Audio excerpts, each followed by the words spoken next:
Kumusta mga ka-channel, anong ganap natin ngayon? Ngayon magluluto naman tayo ng oven bake drummettes at chicken wings. Rest time, cooking time muna naman tayo. At ito yung mga ingredients natin. Kailangan lang natin ng 2 cups na harina.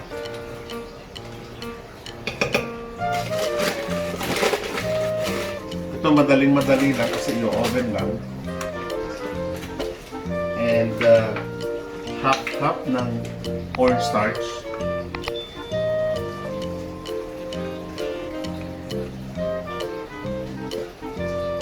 Kailangan din natin ng baking powder para kumbaga matanggal yung kailangan natin ng 1/8 cup.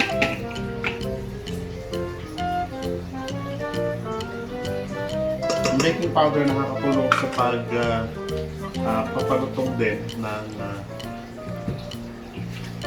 karne. I mean ng coating. At syempre, kailangan din natin ng seasoning salt. Magbubudbud na lang. About siguro mga 1 to 2 tablespoons. So that's enough, okay? So kailangan din natin ng ground black pepper. Mga 1 to 2 tablespoon para medyo spicy na konti. Kailangan din natin ng salt, about 1 teaspoon. And of course, para magkaroon ng smoky flavor, kailangan natin ng paprika. Ang kukunin nyo lang yung or smoke type. So, at syempre, nakapagdadagdag din ito ng kulay. So meron siyang masarap na kumbaga aftertaste. Gagawin na natin ayun.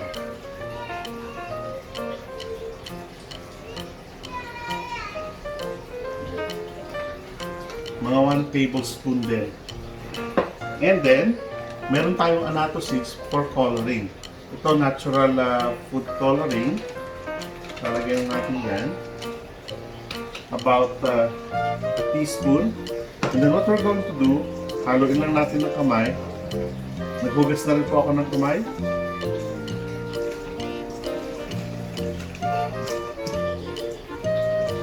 So, haluin lang natin ng maputi. So, then after that, ay lalagyan natin yung ating drummettes and chicken wings na ito for overnight. Nilagyan lang natin sa chiller para nang sa ganon, malambot siya at madali siyang lutuin para pag naluto, hindi siya dugo-dugo. So, lalagyan natin ito ay mga 1 kilo na chicken wings and drummettes.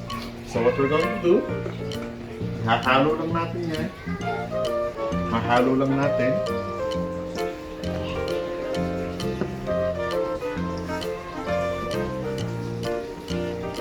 Ito hindi natin i-deep fry, kundi i-bake natin. Kunwari.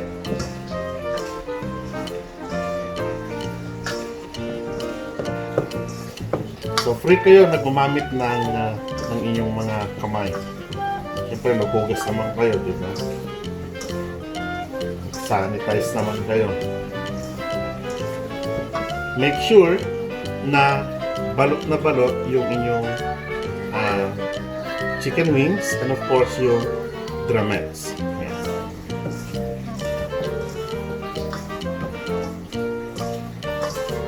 Masarap ihalo ito sa may java rice or plain rice or garlic rice.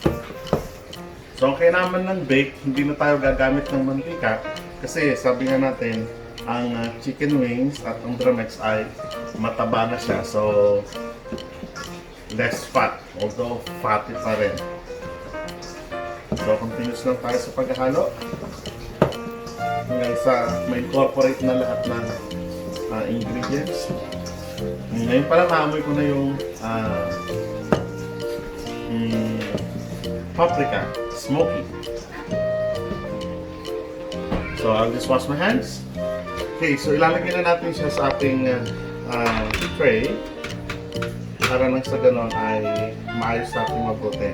So ang gagawin natin, pagsasama-samahin lang natin, yung iba naglalagay ng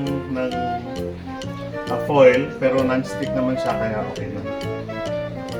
para hindi mahirap masyado linisin, lagyan nyo lang, babad nyo lang sa may baking soda overnight, tanggal din siya. I mean yung mga sunog. So pagsasama-samahin lang natin yung mga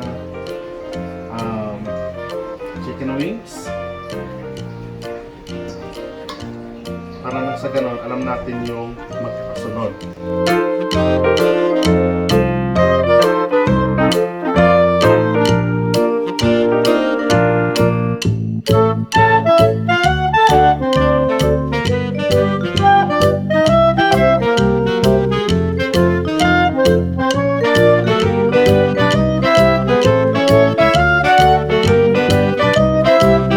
So yan na, lalagyan natin siya sa may oven for, i-bake natin siya ng 220 degrees Celsius and then babaliktad natin. So nagbigay na ng indication yung oven natin na 220 degrees Celsius na, so ipapasok na natin siya.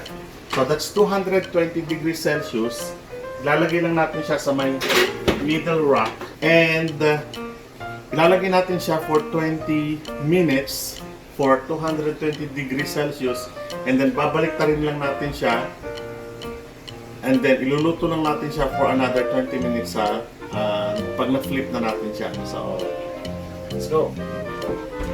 So after 20 minutes, kukunin natin yung chicken natin, drummettes and chicken wings and then i-flip lang natin.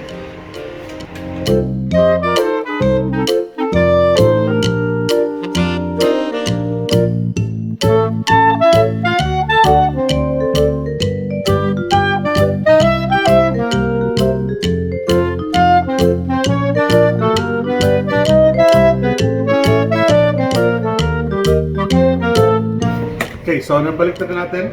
Ibabalik ulit natin siya for another 20 to 25 minutes. Okay, already. So, hintayin lang natin siya na maluto in another 25 minutes. Yan, so tumunog na yung ating timer at panigurado natin luto na yung ating chicken. Kumbaga parang magiging dry chicken siya kasi hindi siya natin prinito ng mabuti at wala siyang liquid na nailagay. So kumbaga parang dry na dry siya. So pwedeng makita nyo na medyo puti-puti, that's fine. Kasi ang hina-after natin dito yung lutong kumbaga. So tignan natin. Ayan. So this is it, our oven baked drummettes and chicken wings. So tignan lang natin kung talagang luto na siya. Kung hindi na siya bloody, magte-test lang tayo ng isa, okay na. But for sure, okay na to. So tignan natin kung may dugo pa siya o wala na. So yun o. Yun. So wala nang pula, wala nang dugo. So ibig sabihin, okay na siya. So lutong-luto na siya. Babalik lang natin para hindi mag-dry. Lalagay lang natin siya for about 5 to 10 minutes dito. And lalagay natin siya sa plate para nang sa ganun ay pwede na natin i-serve. At kung gusto nyo malaman yung recipe nito, ilalagay ko na lang sa may description box sa may ibaba at tignan nyo na lamang po yung eksaktong sukat ng ating ng dry wings and dry drummettes. At kung hindi ka pa subscriber ng channel ito, mag-subscribe na at i-hit ang ating subscribe button. At syempre, huwag kalilimutang mag-like, mag-comment sa ibaba. Pwede natin i-share ang video na ito. At pwede natin i-share sa ating mga friends and relatives. At maraming salamat. Kita-kita tayong muli dito lang sa RHOD'S channel. See you!